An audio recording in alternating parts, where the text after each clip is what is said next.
Well, I think if you look at the general election, there were probably up to 30 seats the Conservatives won as a result of UKIP actually drawing votes away from Labour. And I think we've seen the follow-through in Brexit, really, where the Leave vote was very big in Labour areas. You're putting money and organisation into those seats. How many do you think you could win? I think you could win up to 30 or 40, potentially. I think there's much greater opportunity with the Labour Party. I think they're totally disconnected with their actual voters, and we saw that as we went around the country. I mean, you look at some of the seats, up to 75% or 70% voted Leave.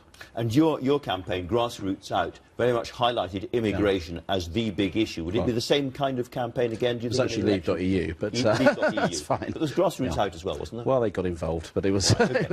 I get confused. We do as well. Yeah. But are they... is it going to be an immigration-based campaign, do you think, at the election? I don't think it's necessarily immigration. I mean, I think it's the whole disconnect between this kind of metropolitan elite that sneer at working people, and I think there's a great opportunity to take some real policies back into these Labour heartlands that are for working people. I guess if there was one moment or poster which crystallised people's worries about the Brexit side of the argument, it was that breaking point poster with the migrants leading up Nigel Farage. Do you regret that in any way? I wasn't really involved in that. That was a UKIP matter. Did you think it was a mistake? I didn't think it was a mistake. I think that in terms of the referendum, it was very much the economy versus immigration, and I think it put immigration right at the forefront of people's thoughts. I thought it was not a mistake at all. Now, I noticed you grimacing when I said a potential future leader at the beginning of the programme. Are you not? I thought you were thinking about putting your hat in the ring for that. That's just the way I smile, Andrew. So I don't know. I haven't really decided. I think it probably will be someone like Stephen Wolfe or someone else, but I haven't discounted it completely.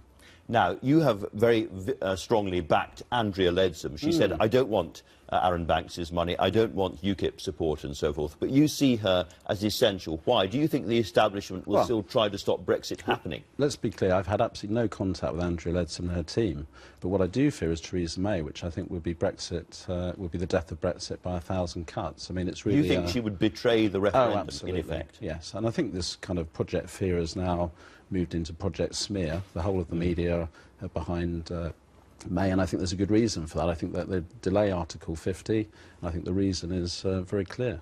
So to be absolutely clear, you think that she might not, for instance, trigger Article 50 until it's too late, until maybe another party has taken power or things have moved on so long, or that she will try to get single market and keep free movement of people? I think she will probably try to do just that and go for the Norway option, because what happened in Norway was the people against being part of the European Union, but the political elite have actually pushed as much as they can into that. If Andrea Leadsom wins, then a lot of UKIP people, you have said, and many people think, will simply move into the Tory party. Yeah. If, and therefore UKIP's future has got a question mark over it. If Theresa May wins, you have said you're going to pour £10 million into reviving the fight against Theresa May's version of Toryism. Well, I think that if Theresa May wins, UKIP will be back with a vengeance. I think if Andrea Leadsom wins, it will be a slightly different scenario. Are we talking about a new party here? I think potentially you could be talking about a new party, and I think there are very good sound reasons for that. What are they? Sorry. Well, if you look at our Leave.EU campaign, we had nearly 1 million online followers. The social media reached out to 15 million people a week, and we had tremendous reach. Our database has got something like 40,000 Conservative Party members on it, and albeit that the Conservative Party is a dying membership, it's only got 100,000 members. You can contrast that to Labour with 500,000.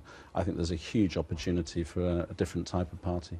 So a new name, a more online party, very much more money, fresh faces, and taking on both Labour and the Tories. Yes, and perhaps more direct democracy. The elite have hated the referendum because it took the power away from them, and actually I think this has been a wonderful thing.